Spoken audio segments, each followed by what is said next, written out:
Hello, and welcome to drillingcontractor.org. This is Kelly Ainsworth Robinson at the 2018 OTC in Houston. I'm with Binu Matthew, Head of Development and Product Management, Digital Solutions for Baker Hughes, to discuss digital twins and analytics. Hi Binu, thank you for joining us. How are you? Doing well. What is a digital twin?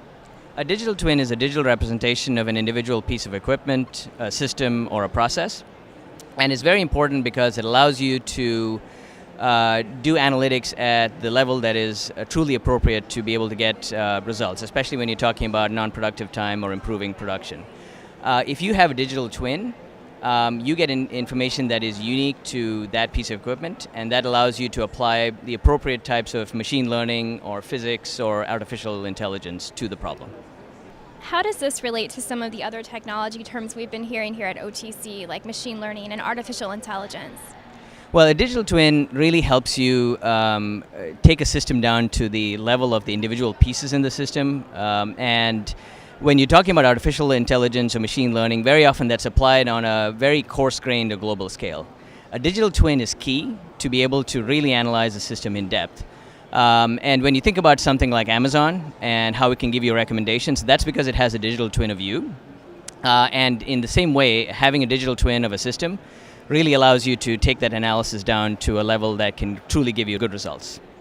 Could you elaborate on your Amazon example? What does it mean that Amazon has a digital twin of each of us? Absolutely. So Amazon, when you think about it, and if you go into Amazon and you can look at the recommendations it gives you, that's because Amazon has a history of everything you've bought, everything you've looked at, and it's really tracking all of that information, and because of that, has a representation that is unique to you. And that's the beauty of a digital twin. It's something that tunes overall analytics to an individual piece of equipment, and therefore you get much more accurate information. Otherwise, if you're taking generic piece of information, it's like a TV ad.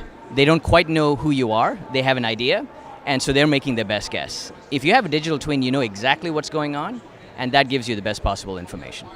How do you see digital twins being used to improve uptime on drilling rigs today? Well, the most important thing for uptime is you've got to be able to know when a piece of equipment is likely to fail. And also, you want to know the history of that piece of equipment in terms of maintenance, in terms of potential anomalies and failures. And that's where the digital twins of individual pieces of equipment or systems like a drilling string are absolutely key. If we can track that down to a much more accurate level, you can predict when you need to have backup equipment on site. You can predict when a string needs to be pulled, and you can have the right equipment on the rig at the right time, and you can minimize downtime. What are some key considerations for rig owners who are considering implementing digital solutions on their rigs? I think the key thing is you've got to have an analytics platform that can truly allow you to run real digital twins. Digital twins are a term that's used very widely because I think it resonates with people. But for us, digital twins have a specific aspect to them. They've got to be tied to real equipment data. They've got to be true representations of an individual piece of equipment or system. And they've got to be constantly recalibrated and adapted to data that's coming in. If you don't have all of these aspects, then you don't really have a digital twin. So if you're a drilling a rig operator and you want to have a true digital twin, you need to make sure you have the right equipment and analytic systems in place. Binu, thank you so much for joining us to tell us all about digital twins. Absolutely. Glad to do it. And thank you for joining us on drillingcontractor.org.